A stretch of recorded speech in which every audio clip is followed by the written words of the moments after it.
एक आदमी ने अपने जीवन भर पाई पाई इकट्ठा करके एक बंगले की तरह आलीशान घर बनाया। इस घर पर उस आदमी को बहुत ज्यादा मोह था।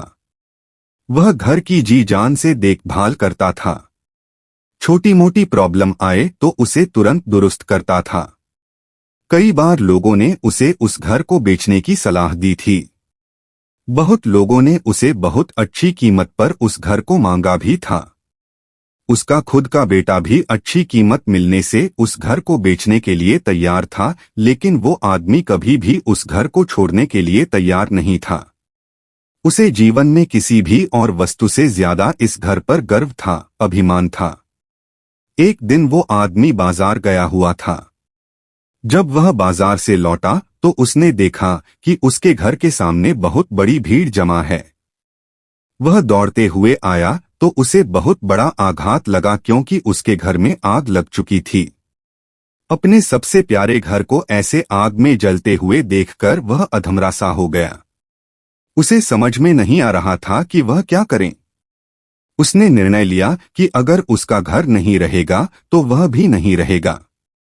वह भी उसी जलते हुए घर में अपनी जान दे देगा। अपने दुख में जब वो आदमी जलते हुए घर में जाकर अपनी जान देने गया, तब वहां तमाशा देख रहे लोगों में से एक ने उसे रोक लिया और उसे कहा कि क्यों बेवजह अपनी जान देना चाहते हो, क्योंकि अब यह घर तुम्हारा नहीं है। एक दिन पहले ही तुम्हारे बेटे ने इस घर का सौदा किसी के साथ कर दिया था। जैसे ही उस आदमी को इस बात का पता चला, उसका सारा दुख खत्म हो गया। अब वह आदमी भी वही बाकी लोगों की तरह खड़े होकर उस घर के जलने का तमाशा देखता रहा। जब वहां पर उस आदमी का बेटा आया तो वह आदमी अपने बेटे के पास जाकर उसे कहने लगा, जरूर मैंने पिछले जन्म में कई पुण्य किए होंगे, इसलिए मुझे तुम्हारे जैसा बेटा मिला। अगर तुमने इस घर को सही समय पर बेच ना दिया होता तो आज मेरी जान चली जाती। तुमने इस घर को सही समय पर बेचकर मेरी जान बचा ली बेटा। बाप की बातें सुनकर बेटे का मुंह उतर गया। उसने बड़े दुख के साथ कहा कि पापा, मैं इस घर का सौदा करने के लिए जरूर गया था, लेकिन अभी इस घर का सौदा पक्का नहीं हुआ था। यह सुनते ही आदमी का दिल फिर से बैठ गया। वह अपना सर और छाती पीट पीट कर रोने लगा और कहने लगा कि मैं बर्बाद हो गया। पहले किसी और का घर जल गया, यह जानकर जो उसे खुशी हुई थी वह अब उसका घर है, यह जानकर दुख में बदल गई।